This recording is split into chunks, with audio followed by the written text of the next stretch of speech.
Okay, so what's Homer going to get us to do this time? So I got a bit carried away and put everything back in the bay just to get an idea of what this is going to look like when it's all finished. I'm obviously missing the cowling across the back and the strut brace, but just to make sure all the pipes fit for the intake pipe and just clearances are good. I say still got spaces and gaps down on the sides there, so everything's fit in as it should. So all the modifications that I made, it's working out okay. The clearances down the front, obviously not a lot of clearance, never was anyway, with obviously the mounts and stuff. So yeah, we're all looking good. So I'm going to take this front back off now, and I can look at buttoning up all of the little bits and pieces that it's going to need to do before the front can go on for the final time. Just all little knick-knack stuff really. A few little bits of wires need securing just to make sure they're not going to rub through anything and things like that. I will have also, I'm going to change the gearbox oil, well, replace the gearbox oil because there's none at all at the moment. I'm going to give it oil filter change, just it's up in the air, makes it nice and easy. So yeah, let's get this front off. And yeah, just start buttoning up the little bits. Simple bracket there just to support the wiring, so this takes the stress off of it. Just a clip-on bracket on there, just hold the wire in, stop it rubbing too much, or at all really. So that's that done. That's the gearbox all full of oil. Just using a hose pipe because I couldn't find my original filler pipe. So that's now full. So that is everything off the list. Yeah, let's keep going.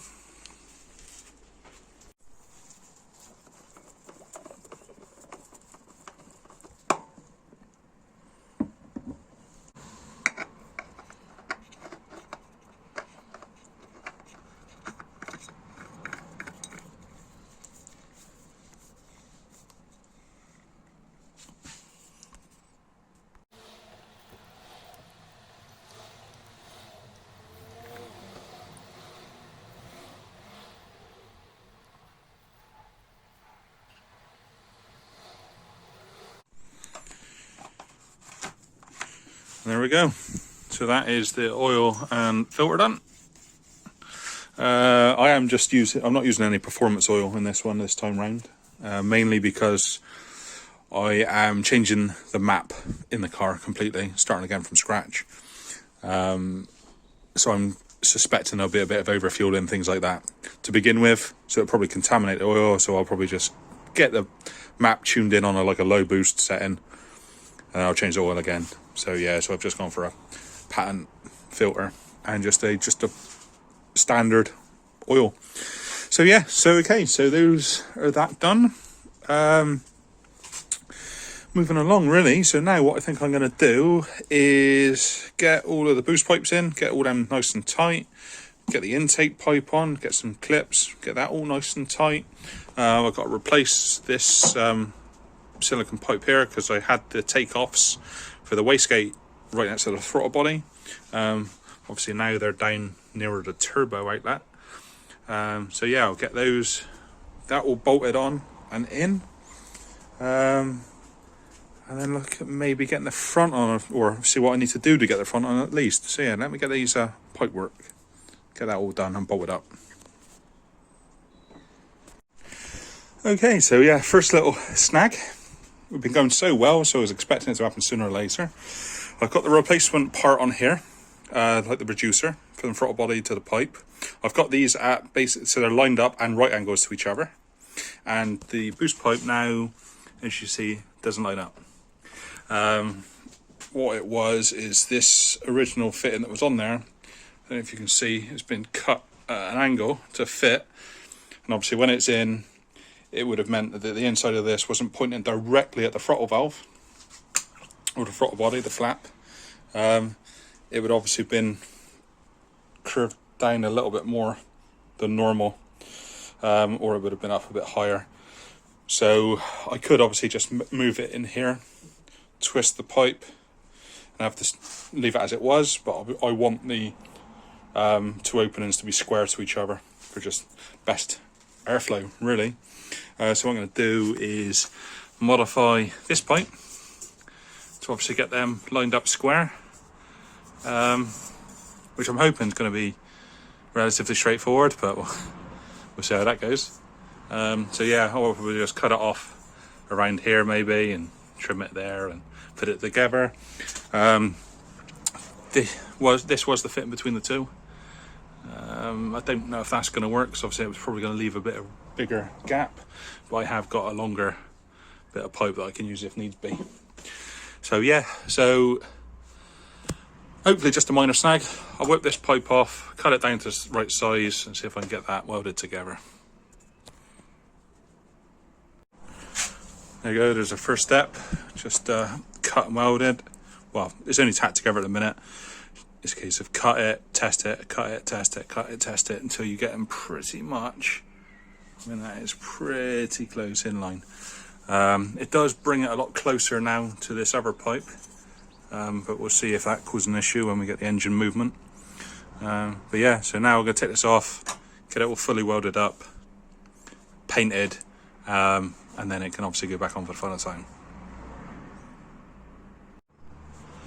There we go, that's the boost pipe just tweaked a little bit to get it all lined up. So yeah, that's how it's going to be.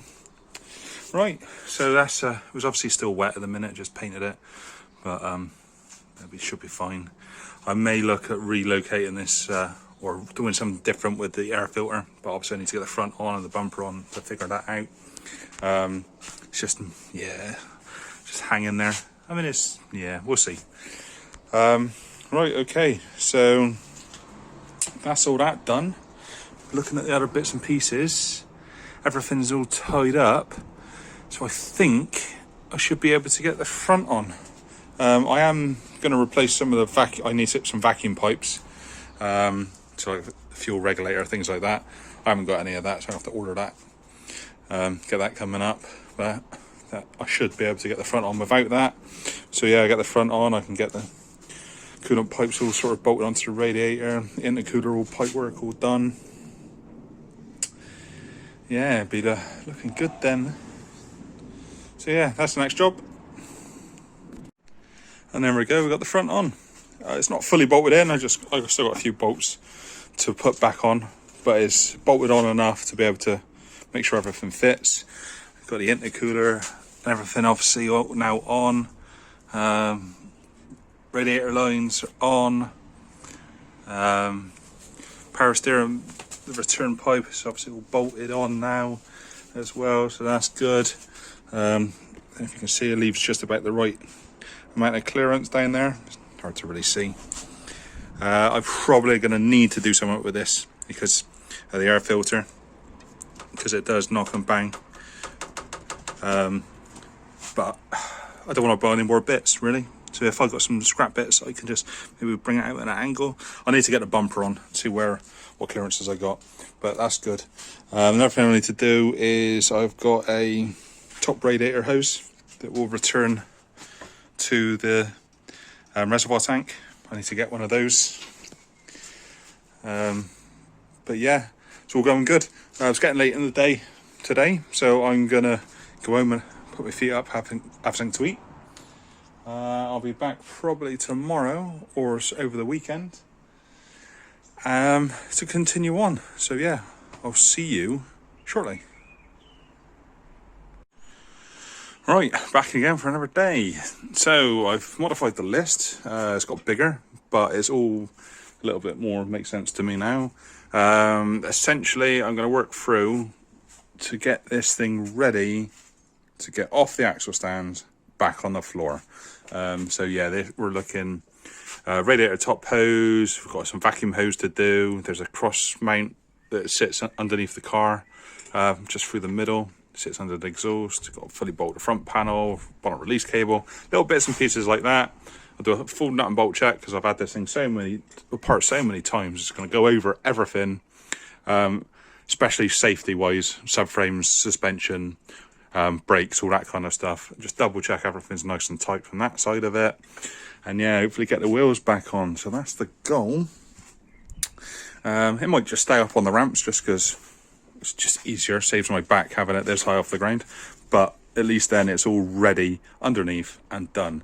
So yeah, let's start cracking through some of these lists.